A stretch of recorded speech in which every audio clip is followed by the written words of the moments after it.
Hey everyone, welcome back to the show. We're diving into a topic that I think is pretty relevant to all of us here in Deer Park, LaPorte, and Pasadena, bureaucracy. Oh, yeah. I know they're not exactly the most exciting subject, Right. but stick with us on this one. I think it's going to be a fascinating deep dive. We're going to be looking at bureaucracy through the lens of two pretty influential economists, Okay. William Niskanen and Ludwig von Mises. Yeah, these two guys are fascinating because they both really disliked bureaucracy, but they had very different ideas about why it exists and what we should do about it. Okay, so let's break this down a little bit. First up, we have William Niskanen, who represents the Public Choice School of Economics. Right. So the public choice school looks at how people in government behave. And they say that government officials, just like anyone else, they act in their own self-interest. And Niskanen, he applied this thinking to bureaucracy. He kind of saw it as a necessary evil, something that we need to deal with, things that the market doesn't handle well. Like, think about public goods. Here in Deer Park, we have flood control systems. Right. It's hard to see how a private company would handle that effectively. So bureaucracy has to step in to fill that gap. Yeah, that makes sense. It's hard to imagine a private company building and maintaining something like that. Yeah. So bureaucracy comes in to kind of take care of that for us. Exactly. But Niskanen, he also argued that because of the way bureaucracy is structured, it just naturally tends to become inefficient. You see, bureaucrats often have more information about how much it costs to provide a service than the people who are actually funding them, like Congress, for example. Okay. And this asymmetrical information, he called it. It gives the bureaucrat this advantage where they can basically pad the bill. No one really knows what the true cost is. So it's kind of like that mechanic who always seems to find something extra wrong with your car. Yeah, exactly. Yeah. And so this information advantage, combined with the fact that bureaucrats are well human, they tend to act in their own self-interest, it leads to these bigger budgets and less efficient production. Okay, I see where you're going with this. Before we jump into Mises' perspective, though, I just want to take a quick moment to thank all of our awesome listeners here in the Southeast Houston area. You guys are the reason we do this, and we're so grateful for your support. If you're finding value in these deep dives, we'd really appreciate it if you considered supporting us. You can find out more at thinkandactlocally.com/donate. The link is in the show notes. Thank you. Okay, so now let's bring Ludwig von Mises into the mix. He represents the Austrian School of Economics. And they have a very different take on bureaucracy. So how did Mises see it? Well, for Mises, bureaucracy wasn't the root of the problem. It was more like a symptom of a much deeper issue. And that issue was government intervention in the free market. Right. The Austrian school is all about free markets and really limiting government interference. So it's what you're saying is that for Mises, anytime the government tries to step in and control or manipulate the economy, it's going to create more bureaucracy. Exactly. Mises was all about what he called economic calculation. And this is the idea that in a free market, prices are set by supply and demand, and those prices give everyone the information they need to make good economic decisions. But when bureaucracy enters the picture, it kind of messes with that natural process. Yeah, so instead of the market naturally figuring things out, we have bureaucrats making decisions based on rules and regulations. Yeah. Not necessarily what people actually need. Right, and as you can imagine, that can lead to all kinds of problems, waste, inefficiency, shortages. And Mises even argued that ultimately it leads to a loss of freedom. It's kind of like if you're trying to run a bakery and you've got a bunch of bureaucrats telling you how much flour you can use, what kind of bread you can bake, how much you can charge for a loaf, it's just not going to be very efficient. Right, it just wouldn't work. Okay, so both Niskanen and Mises saw bureaucracy as a problem, but for very different reasons. Niskanen focused on the internal structure and how that leads to inefficiency. And Mises saw it as like a symptom of a much bigger problem, which is too much government. Right, exactly. Okay, so that difference in how they saw the problem, it kind of makes sense that they would have very different ideas about how to fix it. So let's hear about those. Let's start with Niskanen. What did he think we could do about all this bureaucracy? Well, Niskanen was a pragmatist. He didn't really want to get rid of the whole system. He just wanted to make it work better. One of his main ideas was to introduce competition among different bureaus. Okay, so instead of having just one department that handles trash collection in Pasadena, you might have a few different agencies competing for that contract. Exactly.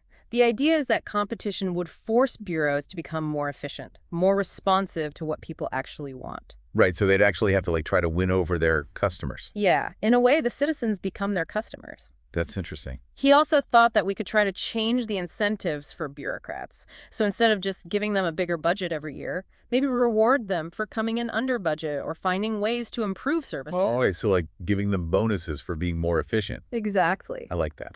Now, of course, there could be some problems with that, too. Some people argue it could lead to a race to the bottom where they're just trying to cut corners to save money.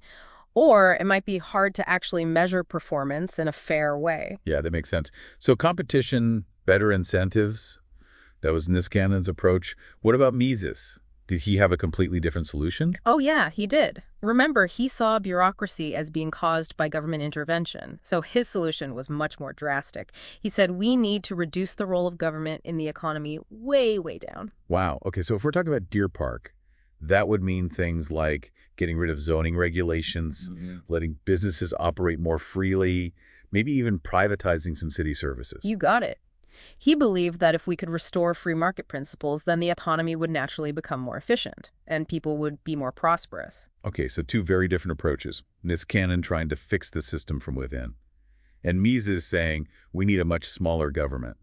It's fascinating to see those two contrasting views. It makes you think about the choices we have here in our own community. Absolutely. And we should remember, these are just two perspectives. There are many other ways of thinking about bureaucracy. But I think it's important for us here in Deer Park, LaPorte, Pasadena, to understand these different viewpoints and think about how they apply to us. It's kind of like when you're trying to choose a restaurant. You might have one friend who always wants to go to the same familiar place, and another friend who always wants to try something new. Neither one is right or wrong. It's just a matter of perspective. That's a great analogy.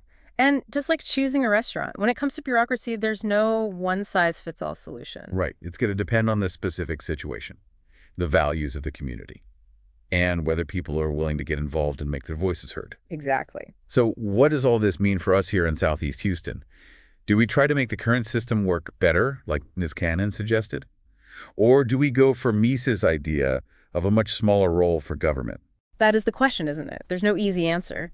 But what's important is that we're having these conversations. We understand the different perspectives and that we're engaged in shaping our own communities. So maybe it's not about Team Niskanen or Team Mises. Maybe it's about being an informed citizen. I like that. People who are willing to learn about the issues and then actually do something about it. Yeah.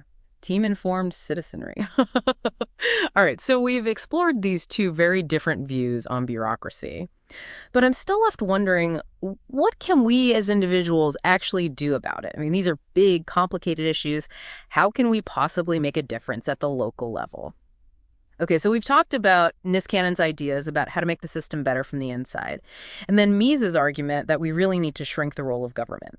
But I'm wondering, how do we connect those big picture ideas to what's happening here, like in our own neighborhoods? Well, that's where it gets really interesting, because even though these are really big, complex theories, they have real implications for everyday life. Like, take Mises' idea of economic calculation.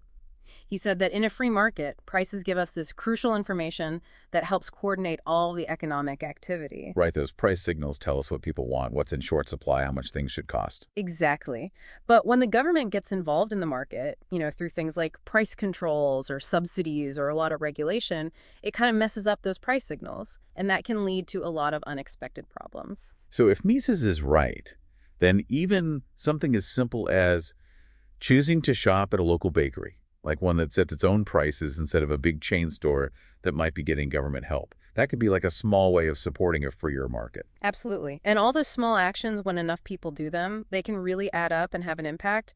Think about it. Every time we support a local business, we're kind of voting for a more decentralized market-based economy. And on the other hand, when we complain about high prices without really thinking about why they're so high, we might be missing the fact that the government could be playing a role in that. It's like blaming the bakery for the price of flour when maybe there's some government policy that's making wheat more expensive. Right. It's easy to focus on the symptoms without understanding what's really causing the problem.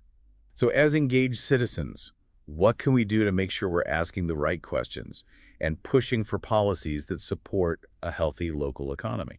I think the most important thing is to stay informed. Pay attention to what's going on in our community. Read the local news. Go to city council meetings. Talk to our neighbors. The more we understand the issues, the better we can be at spotting problems and coming up with solutions. And that's where a podcast like Think and Act Locally comes in.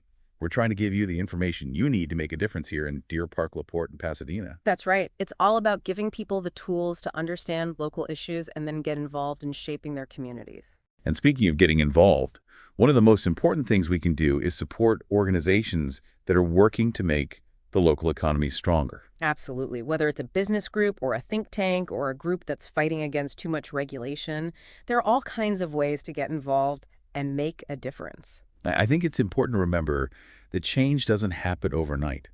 It takes time and effort and a lot of persistence.